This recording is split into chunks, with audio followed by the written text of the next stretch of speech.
한혜경 교수가 지난 10년 동안 1000명에 달하는 대한민국의 은퇴한 남자들을 만났습니다. 은퇴한 남자들을 만나서 많은 인터뷰를 했는데 정말 특이하게도 그들 입에 공통적인 단어 하나가 빠지지 않았답니다. 그게 뭐냐면 후회라는 단어였습니다. 그 은퇴한 남자 1000명이 똑같이 얘기하는데도 다 내가 이 일을 후회하고 있다고, 이런 걸 후회하고 있다고. 그래서 이 한 교수가 그걸 가지고 쓴 책이 남자가 은퇴할 때 후회하는 25가지, 이런 책을 썼습니다. 책 내용은 4부로 되어 있었습니다. 1부는 정말 일밖에 몰랐구나. 그 내용 중에는 악기 하나쯤 연주할 수 있었더라면, 인생의 한창 때 나만의 시간을 가졌더라면, 이런 유의 내용들이었습니다. 2부는 나 자신을 너무 함부로 대했구나. 나를 돈 버는 기계로 만들지 않았더라면, 외로움과 좀 더 친하게 지냈더라면, 나만의 멋과 매력을 가꿨더라면. 3부는 나와 가족의 간격이 이렇게 넓었다니, 가족에게 좀 더 당당한 모습을 보여줬더라면. 이것도 하나의 특별한 거였어요. 자식에 대한 투자 상한선을 정했더라면. 너무 자식에 대한 투자를 지나치게 해서 어려움 당하는 걸 후회하는 거예요. 그리고 이건 제가 좀 찔렸어요. 아내와 함께 노는 기회를 놓치지 않았더라면. 일에 빠져가지고. 마지막 4부는 내 남은 인생이 아직도 50년이다 그러면서 평생 친구 3명쯤 만들어뒀더라면, 혼자 사는 기술을 익혔더라면, 이런 류의 25가지 은퇴한 남자들이 후회한 내용을 제가 보았습니다. 여러분, 하나의 말미가 되면 우리 입에도 계속 올리워지는 단어가 후회라는 단어일 것입니다. 열심히 산 사람이나 대충 산 사람이나, 아니 어쩌면 대충 산 사람보다 열심히 산 사람 입에서 후회란 말이 더 나올 거예요. 살아봤으니까, 해봤으니까, 아쉬워서요. 우리 인생 후회 안 하고 살 사람이 누가 있습니까? 다 후회해야 돼요. 같이 합시다. 후회 잘하고 살자. 후회 잘하고 살아야 돼. 어떻게 하는 것이 후회 잘하는 것일까? 저는 2가지로 한번 요약해 봤습니다. 하나는 후회할 것, 정말 내가 죄 지은 것, 잘못한 것, 이런 건 통안의 후회를 통해서 끊어야 돼. 그래야 그것을 끊으면서 내일을 향하여 전진하고 나아갈 수 있게 되는 것이. 우리 한국 사회가 2014년 정말 가장 아픈 사건, 세월호 사건이에요. 우리 교회도 승주라는 정말 사랑스러운 자녀를 보낸 이런 사건들. 근데 우리 사회는 이런 일에 대해서 분노만 했지 진정한 후회가 없는 거예요. 그러니까 발전이 없어요. 정말 사회나 가정이나 교회나 개인에게 있어서 죄, 잘못된 거, 이 아픔들이 있다면 통안의 후회를 해서 끊을 거 과감하게 끊고 결단할 거 과감하게 결단해야 그것이 내일을 향해서 전진하는 힘이 될 수 있다. 여러분, 끊을 거 확실히 끊고, 후회되는 거 확실히 끊고 내일을 맞기를 바랍니다. 또 하나, 여러분, 후회 잘하는 방법은 뭘까요? 가능하면 후회 없는 삶을 사는 거예요. 후회 없는 삶이 어디 있겠어요? 후회를 넘어선 삶을 사는 거예요. 후회를 넘어선 삶. 그게 가능할까요? 오늘 성경이 가능하다고 보여주고 있어요. 오늘 우리가 사도행전 26장을 지금 보고 있는데요, 26장에 보면 후회보다는 당당한 한 사내가 등장합니다. 바울입니다. 오늘 바울이 베스도 총독 앞에, 그리고 이후대 본부장 아그리빠와 앞에, 그리고 그의 아내 버니게 앞에서 지금 변명하고 있습니다. 베스도라 그러면 로마에서 파견된 총독이니까 그 나라에서 최고의 권세자입니다. 왕보다도 더 힘이 센 자입니다. 아그리빠 유대인 중에 최고입니다. 그리고 이 버니게라는 여자가 굉장히 특징적인 여자인데요, 이 버니게는 전임 총독인 벨리스 총독의 부인 두루실라와 자매예요. 그리고 시대의 요부였어요. 한번 여러분 놀랄 준비 좀 해봐요. 그의 첫 남편은 친삼촌 헤롯이었어요. 껄떡이 하는 거예요? 놀라는 거예요 그게? 친삼촌 헤롯과 살다가 헤어지고 길리기아 땅의 왕인 폴린과 결혼했어요. 그리고 또 헤어지고 지금의 남편 아그리빠가 누구냐면 친오빠야. 친오빠하고 사는 거예요. 그러니까 여러분, 이런 사람들은요, 자기 속이 불륜과 죄로 가득한 사람들은 그 다음 어떻게 되는 줄 알죠? 두 가지. 하나는 겉을 화려하게 치장을 합니다.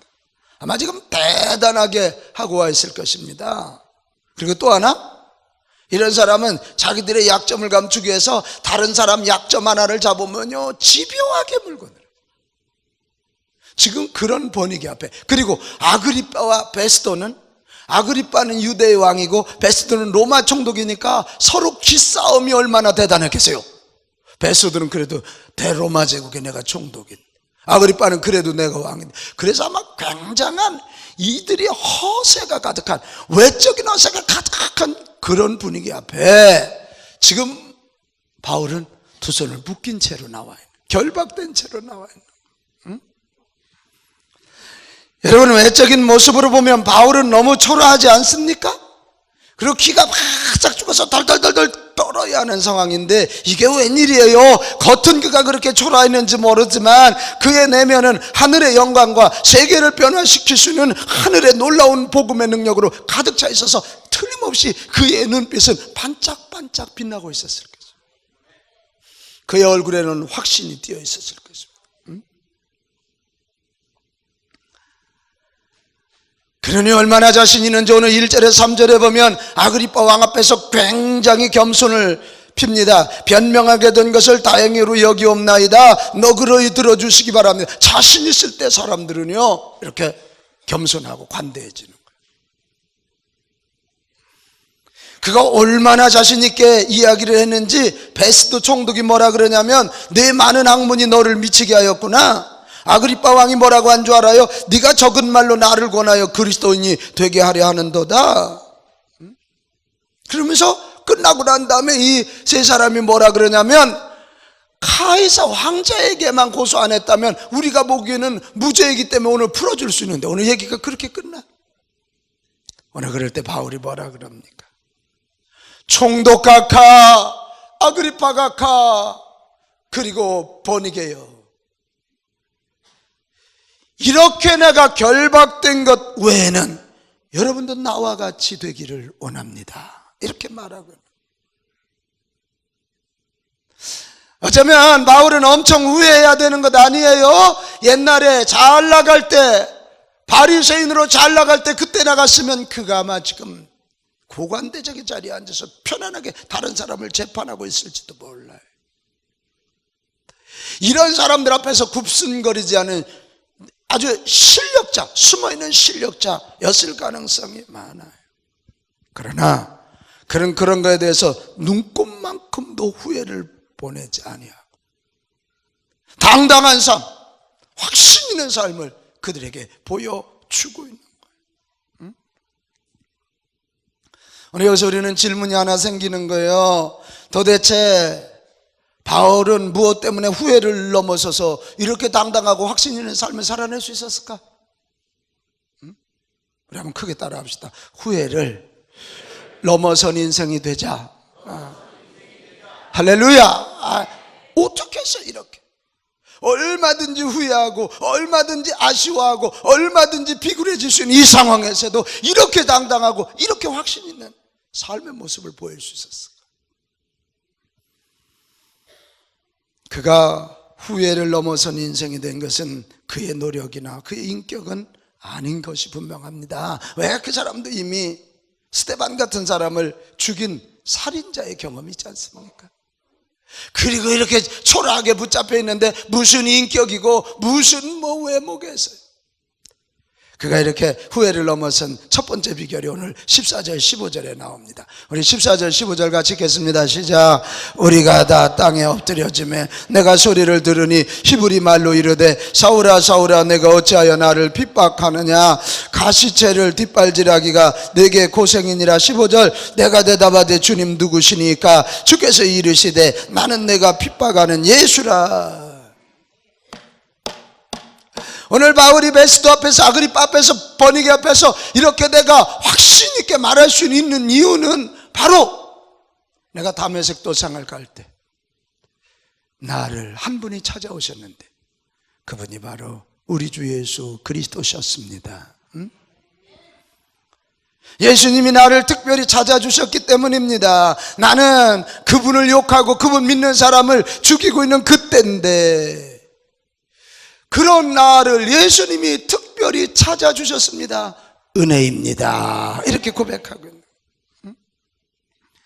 나는 예수님이 나를 찾아주심으로 참 구세주가 누구인지를 알았고 그분을 만나면서 지금까지 내가 추구해온 잘못된 종교와 삶을 보았습니다. 그리고 하나님께 나아가는 길을 보았습니다. 그리고 그분을 만나면서 내가 무엇을 해야 될지를 알았습니다.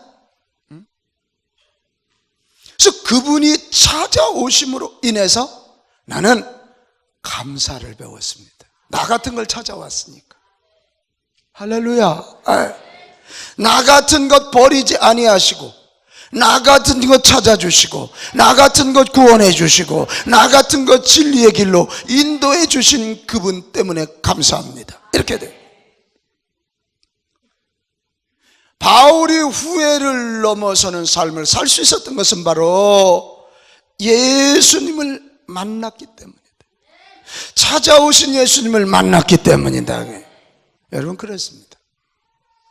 오늘도 내 인격 부족하고요, 내 경험 부족하고 내 약점 많을지라도 온 인류의 구세주 주신 예수 그리스도가 찾아오실 때 아멘하고 그분을 모셔드리면 후회를 넘어서 감사하는 인생이 될 줄로 믿습니다.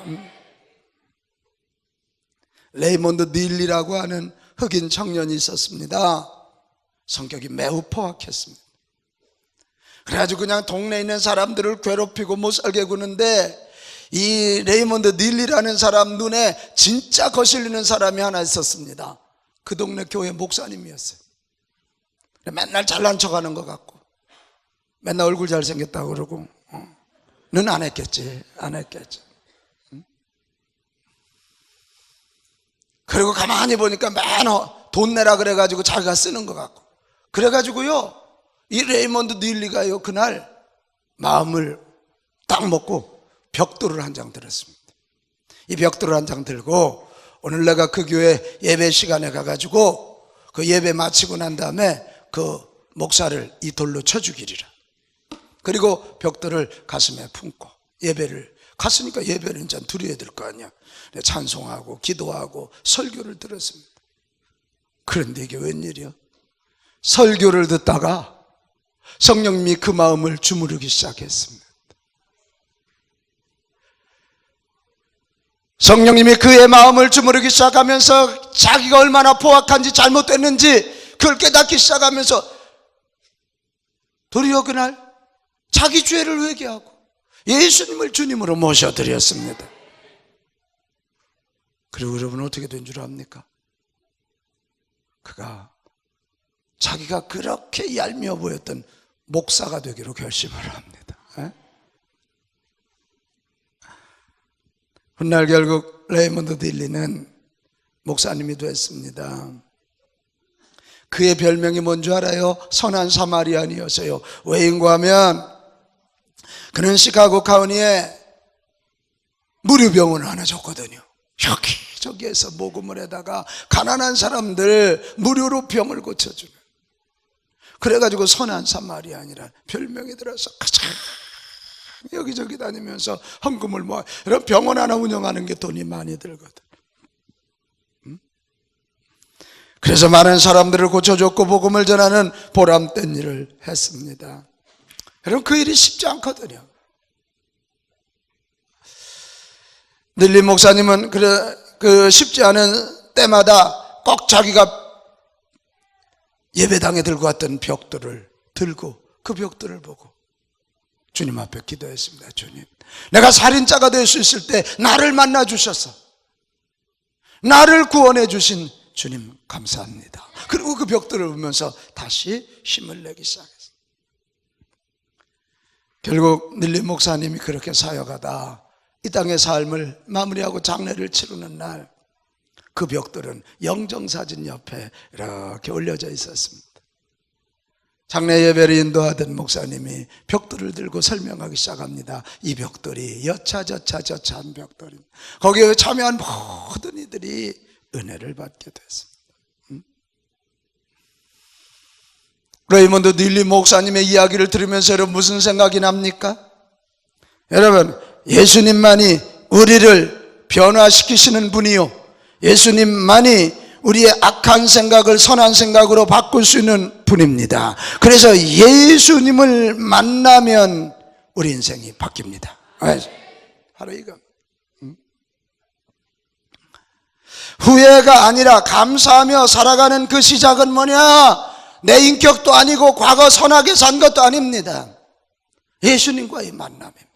예수님과 만나면 내가 회개하게 됩니다. 예수님과 만나면 내가 죄사함을 받게 됩니다. 예수님과 만나면 내가 하나님 자녀 됩니다. 예수님과 만나면 하늘길을 알게 됩니다. 근데 나같이 부족한 것을 찾아와 주신 그 예수님 때문에 우리는 감사하는 삶을 살게 된다는 거예요.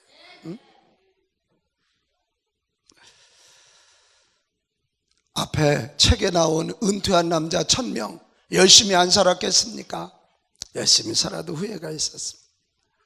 유한한 인간이기에 열심히 살아도 후회가 남을 수밖에 없습니다. 아무리 내가 설명을 잘한다 그래도 우리의 설명을 남의 마음을 100% 설득할 수 없습니다. 그러나 예수님이 들어오시면, 예수님이 만나주시면 그때 우리는 거듭나고 하나님 자녀 되는 걸 알기 때문에 후회를 넘어서 감사한 삶을 살게 될 줄 믿습니다. 예수님은 오늘도 그 누구에게나 특별히 찾아주십니다. 이것을 알려주시기 위하여 교회는 크리스마스 절기를 정하고 그분을 특별히 대망하고 기다리게 만들어요. 나는 오늘 여기 예배 드리는 여러분, 이 방송을 시청하고 청취하는 여러분 바랍니다. 그냥 형식적으로 교회 왔다 갔다 하지 마시고 예수님 만나시기 바랍니다. 후회를 넘어서는 인생 되기 원하거든 예수님 만나시기 바랍니다. 금년 성탄절에 예수님 만나시기 바랍니다. 그때 후회를 넘어 감사하는 인생이 될 것입니다. 그 전까지는 아닙니다. 아무리 박사학위 10개 받아도 아닙니다. 고민이 더 많아질 거예요. 내 뜻을 펼친다고, 내 고집을 가지고 누구를 꺾는다고 감사할까? 천만의 말씀입니다. 예수님 만나야 돼. 이번 성탄절에 여러분이 어렵고 힘들고 아플지라도 이 여러분 인생의 구유에 아기 예수님 탄생하기를 축복합니다. 그때 후회를 넘어 감사하는 삶이 시작될 것입니다. 그 다음에 두 번째, 바울이 후회 없는 삶을 산 두 번째 이유가 16절에서 18절에 나오는데요. 16절에 보면 일어나 너의 발로 서라. 이 얘기는 뭐냐? 주저하지 말고 내게 줄 사명을 향하여 일어나라는 거예요. 같이 합시다. 일어나라. 내가 내게 나타난 것은 내가 나를 본 일과 장차 내가 내게 나타날 일에 대하여 너로 종과 증인을 삼으려 함이니. 이게 뭐냐면 사명을 주기 위함이라는 거예요. 무슨 사명? 나를 증거하라. 예수 복음을 증거하라. 예수 복음을 증거하라는 거예요. 십자가와 부활의 복음을 증거하라는 거예요. 하늘나라 복음을 증거하라는 거예요. 이게 내게 사명이다. 특별히 이방인들에게. 그래서 17절 18절에 보면 바울이 이 베스토에게, 아그리빠에게, 버니게에게 소리 지르는 거예요.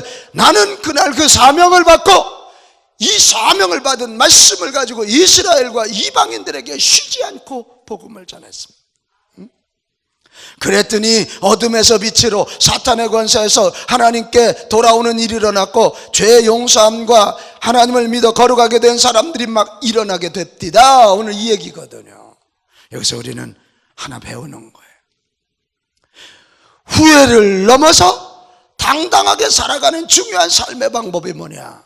같이 합시다. 사명을 발견하고 사명을 붙잡고 사명을 따라 살아가라. 사명입니다. 사명이에요. 후회가 많은 이유는요, 열심히는 살기는 살았는데 삶의 방향을 분명히 잡지 못하고 여기 건드렸다 저기 건드렸다 이러니까 후회가 되는 거예요. 그러나 사명을 발견한다는 건 뭐예요? 하나님 왜 나를 여기 보내셨는가? 나 이한국 집사를 왜 한국에 보내셨는가? 웃어야 되는데 안 웃네요. 우리 이한국 집사님 이름이 한국이요. 한국에 왜 보내죠? 사명을 발견하고 사명을 따라가는 사람은 비록 인생이 컬러풀하지는 않을지 모르지만 그 사명을 붙잡고 가다 보면 사명을 따라가니까 당당한 인생, 할렐루야, 흔들리지 않은 당당한 인생의 삶을 펼쳐가게 될 줄로 믿습니다. 18세기의 영국의 정치가 윌리엄 윌퍼포스 여러분 아시죠? 25살에 예수 믿었습니다. 25살. 예수님을 믿고 난 다음에 나는 어떻게 예수님처럼 살지? 어떻게 인류 공헌을 할 수 있지? 이렇게 물어.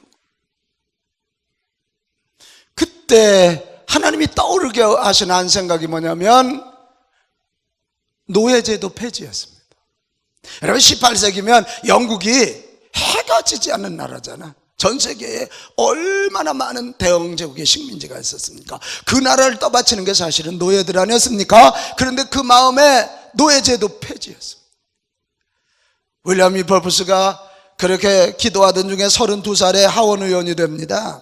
그때부터 이가 노예 제도 폐지 운동을 시작하니까 사람들이 이런 정신 나간 놈이 어딨냐고, 이런 미친 놈이 어딨냐고, 국회의원들 사이에서 왕따되고요, 테러 위협을 받고요, 여러 가지 엄청난 도전을 받습니다. 근데 그가 48세 되던 해 영국 의회는 노예 무역 폐지를 결정한, 그러니까 노예를 사고 파는 거 이제는 못하게. 그리고 그가 노예 폐지의 비전을 세운 지 35년 만인 62세가 되던 해에 노예제도가 완전히 폐지가 됩니다. 그리고 64세에 정교에서 은퇴합니다. 그의 나이가 72세 되던 해에 대연제국 전역에서 노예해방법이 통과돼. 그러니까 이 영국이 통치하는 전 세계 모든 나라에서는 노예제도는 이제 폐지되는 그런 쾌거를 이룹니다. 이 대영제국 전역에서 노예제도가 폐지된 것을 보고 2달 후에 그가 죽습니다. 그러니까 죽으면서 이런 얘기를 했답니다. 나를 일평생 재촉하시는 이는 주님이셨다. 일을 하고 계속 재촉하셨던 분은 주님이셨다. 주님만이 내 삶을 온전히 평가하신다. 이렇게 말했다. 남들이 정신 나간 놈이라고 많이 말했는지 모르지만 그들이 나를 평가하는 것이 아니고 이 사명을 주시고 일을 재촉하신 주님이 나의 평가자시다. 그리고 정말 당당한 한 인생의 삶을 마감했다고 하는 그런 이야기 아닙니까? 후회를 넘어선 당당한 인생을 원한다면 여러분 이 연말에 다시 한번 내게 주신 사명이 뭔지를 기도하며 찾아보십시오. 그리고 점검해 보십시오. 왜 하나님이 나를 여기에 보내셨을까? 왜 하나님이 하필 이 시대에 이 한국 땅에 보내셨을까? 왜 하필이면 나 먼저 예수 믿고 구원받게 하셨을까? 왜 하필이면 상계교회 다니게 하셨을까? 하나님께 물어보십시오. 여러분의 사명입니다. 그 사명을 발견하고 그 사명에 여러분 종과 증인으로 살아내십시오. 여기서 종이란 말은 개역 성경에는 사환이라고 돼 있어. 사환이란 말은 머슴이란 말이에요. 여러분 머슴이 뭐예요? 머슴은 자기 생각이 없는 겁니다. 주인이 시키는 일 하면 됩니다. 주인 기뻐하면 기뻐하는 것입니다. 머슴은 일한 만큼 대가를 못 받습니다. 그래도 불평해서는 안 되는 게 머슴입니다. 여러분 크게 따라합니다. 나는 하늘나라의 머슴입니다. 아멘. 우리가 그런 각오 갖고 살아야 돼. 증인이 되라 그랬습니다. 증인은 뭐예요? 나를 드러내는 것이 아니라 예수 그리스도를 증거하는 삶이에요. 그분을 높이고 그분을 찬양하고 그분에게 영광을 돌려 사명을 발견하고 그 사명을 위해서 머슴과 증인으로 살아가는 그런 사람들은 죽음 앞에서도 당당할 수 있어요. 디모데후서 4장 8절입니다. 이제후로는 죽은 후에는 나를 위하여 의에 면류관 하나님의 상급이 예비되었으므로 준비되었으므로 주곧 의로우신 재판장이 그날에 내게 주실 것이며. 그런데 이건 바울에게뿐만 아니라 내게만 아니라 주의 나타나심을 사모하는 모든 자에게니라. 저와 여러분에게도 이렇게 되는 줄 믿으시기 바랍니다. 여러분 후회 없는 당당한, 후회를 넘어서는 당당한 삶을 살기 원하신다면 점검하십시오. 나의 사명이 뭘까? 여러분 앞에 엄청난 아픔으로 다가온 일이 있거든. 그 아픔이 여러분의 사명일 가능성이 굉장히 많아요. 에? 계속해서 다가오는 아픔이라면 그것이 여러분의 사명일 가능성이 많다. 이 사명을 부여잡고 그 사명의 머슴과 증인처럼 몸부림칠 수 있다면 망하는 것 같고 실패한 인생 같을지라도 후회를 넘어선 당당한 인생으로 하나님 앞에 상급의 주인공이 될 줄로 믿습니다. 쓸데없이 작은 거 가지고 자존심 부리다 시간 허비하지 마십시오. 별거 아닌 것 같고 가족끼리 부딪히다가 시간 허비하지 마십시오. 사명이요. 같이 합시다. 사명. 그 목숨 명자가 들어가는 거예요. 다시 합시다. 사명. 사명. 네, 사명입니다. 사명. 나는 우리 교회도 우리 교회 사명을 다하는 교회 되기를 소원합니다. 수만 명 모이면 뭐하고 우리 재정이 수백억이면 뭐하겠습니까? 하나님이 주신 상계교회 사명을 감당할 수 있다면 우리 교회는 후회를 넘어선 당당한 교회가 될 것입니다. 바울이 후회를 넘어서 정말 아름답게 산 세 번째 이유가 오늘 19절에서 22절에 나옵니다. 19절 아그리빠 왕이여 그러므로 하늘에서 보이신 것을 내가 거스리지 아니하고 사람들이 엄청 반대했지만 하나님이 보이신 것을 내가 거스리지 아니하고 여기까지 내가 열심히 했다는 거예요. 먼저 다메섹과 예루살렘에 있는 사람과 유대 온 땅과 이방인에까지 회개하고 하나님께로 돌아오라고 내가 전했습니다. 우리나라뿐만 아니라 다른 나라까지 내가 열심히 전했습니다. 그리고 21절 유대인들이 성전에서 나를 잡아 죽이려고 했지만 굴하지 않았습니다. 응? 이게 뭐죠? 이 얘기는 이런 거예요. 나는 예수님을 만나서 내가 누군지 알았고 예수님을 만나서 사명이 뭔지 알았고 그 사명을 위하여 따라서 합시다. 최선을 다했다. 그것은 최선을 다했다. 네? 바로 이것입니다.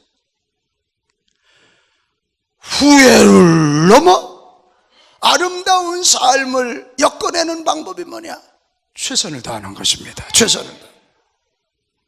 바울이 보여준 최선의 삶은 하나님이 주신 명령을 받아 거스르지 않고 어떤 위협에도 포기하지 않고 끝까지 죽을 각오하고 사는 삶이요. 저는 분명히 압니다. 후회를 넘어선 아름다운 삶은 최선을 다하는 삶인 줄로 믿습니다. 최선을 다하는 삶. 차선은 죄입니다. 할 수 있는데 적당히 하는 거 죄입니다. 나는 우리 호산나가 좋습니다.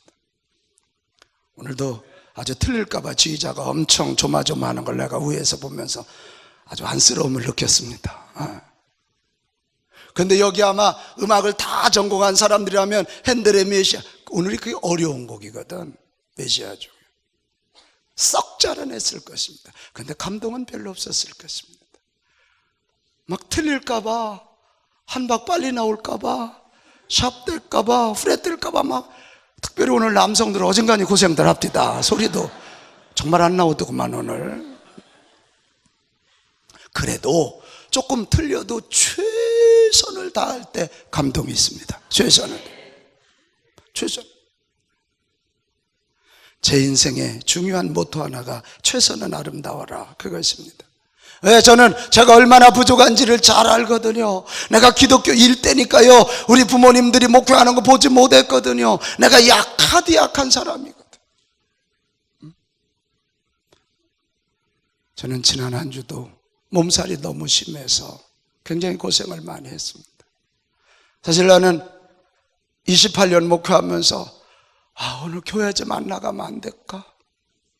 이런 생각을 내가 지난주 처음 해봤습니다.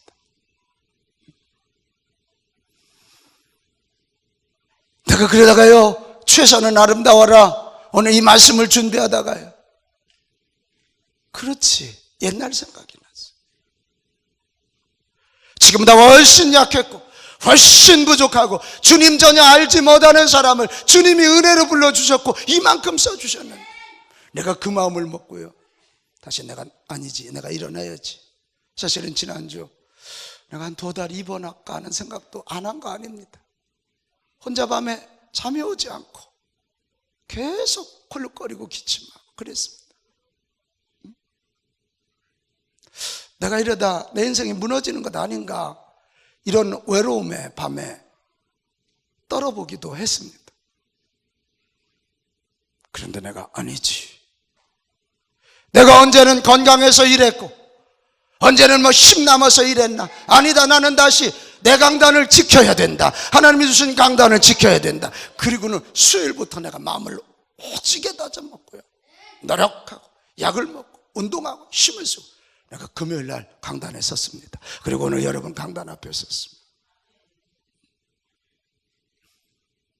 잘해서가 아닙니다. 내가 완벽해서가 아닙니다. 그러나 내가 부족하고 연약하지만 하나님이 은혜로 불러주셨고 하나님이 은혜로 서신다면 나는 최선을 다하리라. 나를 통해서 열매가 있고 없고 그건 주님이 하실 일이고 나는 최선을 다할 것이다. 나는 최선을 다하리라.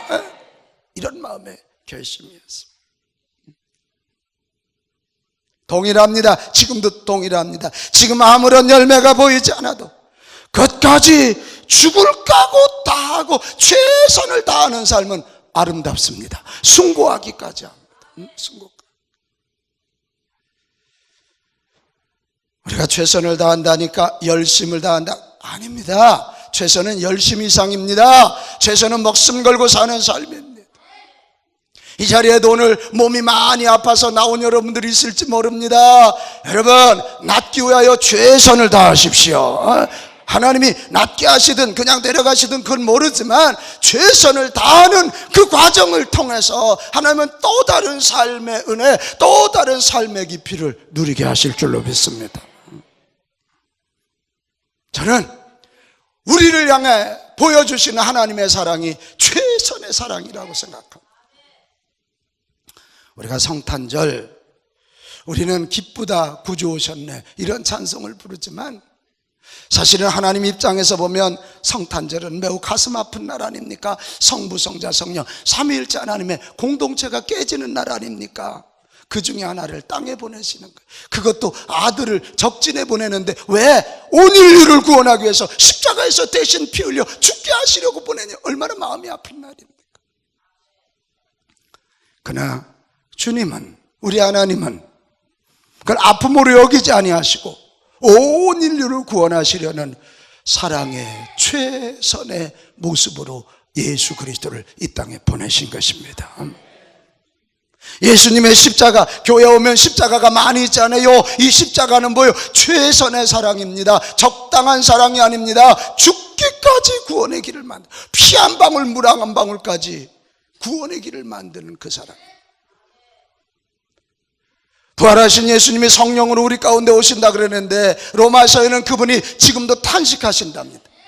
우리 양일모 집사님을 어떻게라도 하나님, 우리 성령님이 승리하게 하시기 위해서 속에서 탄식하면서, 일모야 이렇게 해야지, 이렇게 해야지, 이렇게 해야지. 할렐루야. 탄식, 최선의 사랑의 모습. 나는 오늘 저와 여러분 모두가 최선의 삶을 살기를 촉구합니다. 대충 살지 않게 되시기를 바랍니다. 최선의 삶을 살기를 바랍니다. 그래야 후회를 넘어서서 아름다운 인생이 될 수 있습니다. 섬길 수 있을 때 최선을 다하여 섬기시기를 바랍니다. 섬길 수 없을 때가 옵니다. 나는 우리 교회도 최선을 다하는 교회가 되기를 원합니다. 우리 교인들도 어려운 거 잘 알지만 그래도 우리 지역에 어려운 사람들, 한 200가정이라도 쌀 한 풀에도 보내는 거요. 그리고 어제도 연탄 6,000장을 저도 가서 날랐습니다. 몸살 난 몸이죠. 그래도 그들이 얼마나 고마워하고 기뻐요. 여러분, 섬길 수 있을 때 최선을 다해서 섬깁시다. 예배할 수 있을 때 우리 최선을 다해서 예배하는 자들이 되시기를 바랍니다. 예배 못 드릴 때가 와. 캐롤송 찬양 축제하자 그러면 참여해. 내 나이가 몇 살인데 그러지 말아요. 여러분, 잘해서가 아니야. 그거 안 하면 오늘 저녁 여러분 솔직히 집에서 뭐 하겠어? TV 아니면 인터넷 켜고 하네. 기껏해야 영화 보러 가겠지. 네? 니마 그 강을 건너지 마오. 그건 안 봐도 나중에 나이 들면 여러분 그렇게 돼. 오늘 나와서 하나님 앞에 찬양하고 할 수 없을 때, 나는 어제요 교구들이 나와서 연습하는 모습을 뒤에서 보면서 얼마나 감동해요. 남자 권사님, 60대 남자 권사님이 여자들하고 춤을 추는데 이 허리가 돌아가. 그게 그이가 오늘 사고 치겠더라고. 내가 심재욱 권사라고는 안 해. 근데 그이가 사고 칠 것 같아. 오늘 저녁 2박자 늦어. 1박도 아니라 2박자가 늦더라고. 내가 보니. 그래도 그 모습이 얼마나 이쁘든지 그 나름대로 최선을 다하는 거야. 내가 이 교회 누군데 그런 소리 하지 말어. 누구기는 뭘 누구요. 그런 소리 자꾸 하면요 교만하다 소리 들어. 사람들이 떠나.